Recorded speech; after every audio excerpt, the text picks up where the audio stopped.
Ready? Let's go Red Sox. So one of the most commonly asked questions that we get from former first-time buyers is what the hell happens with my mortgage if I'm going to go and buy somewhere else? Now, in today's video, I'm going to be breaking that down for you, some key considerations and what your options are if you do want to sell the house that you bought and move into something else.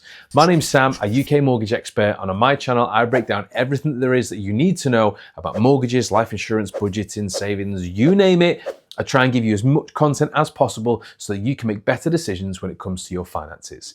Do us a quick favor, like and subscribe. Don't miss any uploads. I will love you forever.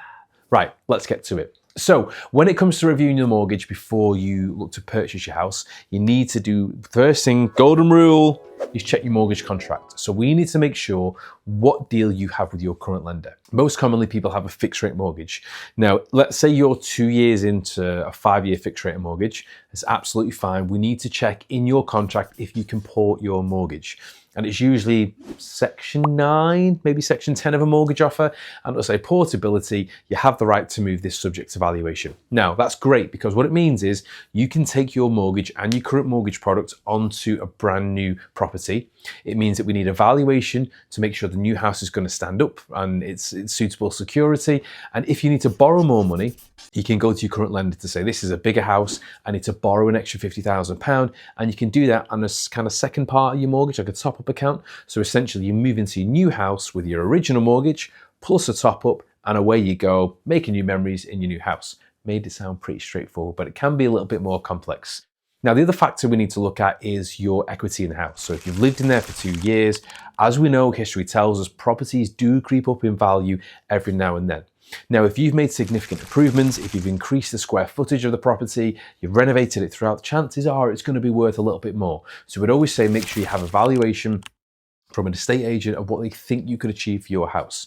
Then we look at your mortgage balance and that's going to give you that equity split there. So then you know going onto your new house exactly what you can carry across, and you might need to make some extra savings for any additional surveys, solicitor fees, moving costs, that sort of thing. But we've got other videos going through all of those. Now, once we've understood the mortgage contract, if it's portable, if you can port it across and you need to top up, the other thing we need to look at is any early repayment charges. Now, again, let's use the example of a fixed mortgage product. Typically, if it's a 5-year fix, you're going to pay an early repayment charge during that 5 years. Some lenders will start in year 1 with a 5% fee, working their way down to a 1% fee, maybe 1.5% fee in that last year.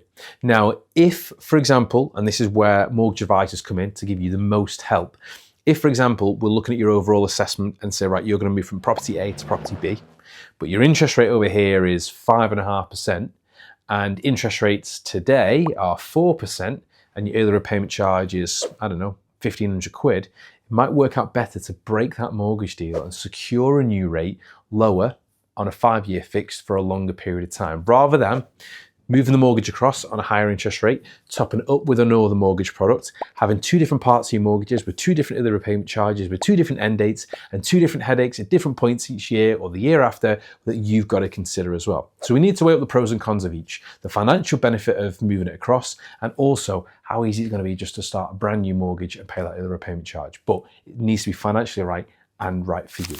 So to summarize, in looking at moving your mortgage with you, or taking out a new mortgage to purchase the new property, you need to have a look at the new financial impact that's going to be on your monthly budget. So we need to understand, are your monthly repayments going to be higher or lower or similar to what they are?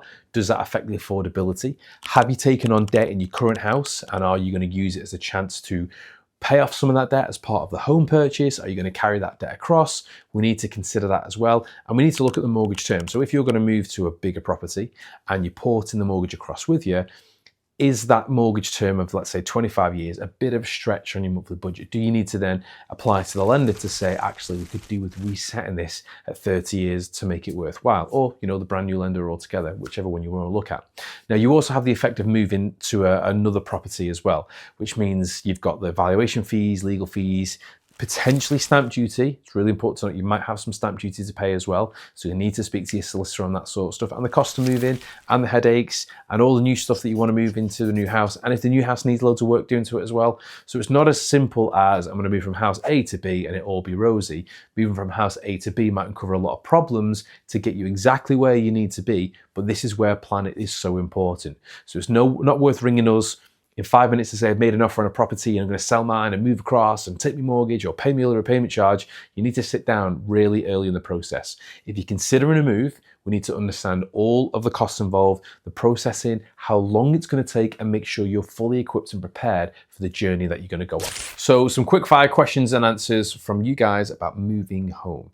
So can I put my mortgage and borrow more money? Well, yeah, like I've said earlier in the video, it's common that people move home to buy a bigger house, which means typically bigger bills, bigger mortgage. So when you put that mortgage across with you, you speak to the current lender and you can top it up on a new mortgage product for maybe 50 grand, 60 grand, whatever it is that you need. Can I use equity in my property as a deposit? Of course, not everyone's got 80 to 90 grand lying around. Our equity is our biggest asset in the house purchase. So we can carry across, let's say 100 grand to buy the bigger house. The more you pay in your mortgage balance and the longer you live in a house, history shows us that house prices do increase, which means the value is bigger and you can take more of that onto the new home. Do I have to stay with my current lender when I move? No, you don't have to. People don't stay with the current lenders if the financial side of it works. So for example, paying an early repayment charge to get a lower rate of interest on the new house, or if there's negligible between it and the early repayment charge is so small and people don't want two parts of the mortgage to try and manage, which can be a little bit of a headache. Sometimes it's just easier to submit a brand new application with a new lender and close down the old mortgage once it's all completed. Is porting always the cheapest option?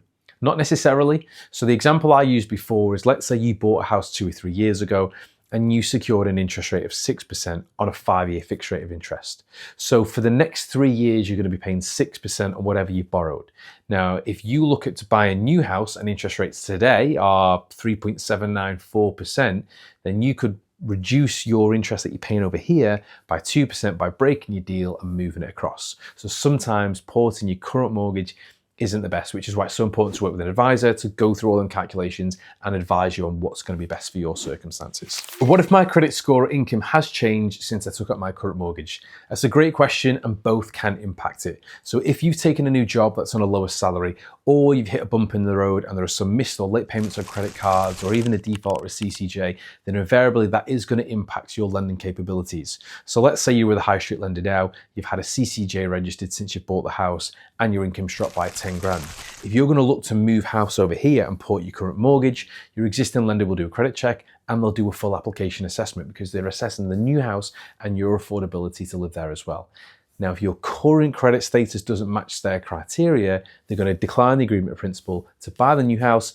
Ultimately, we're going to have to do a full reassessment and find which lenders will work with you, and you'll have to break that mortgage deal. How long does the process usually take? Well, to sell and buy a new house and get it listed on the market and all that kind of thing, you might be talking anywhere up to 6 months, because by the time you have the pictures, it's on the market, you've had your viewings, you've agreed it, you found your house, you've done all the mortgage applications, all the searches with the councils. As we know, don't want to give them a bashing, but searches can take a little bit of time depending on where you're buying across the country. So I'd account for maybe 6 months. 4 months is a pretty decent time. If you're doing it in 3 months, you're absolutely flying. So 6 months is a guide as to where I'd be expecting worst case scenario of how long it could take.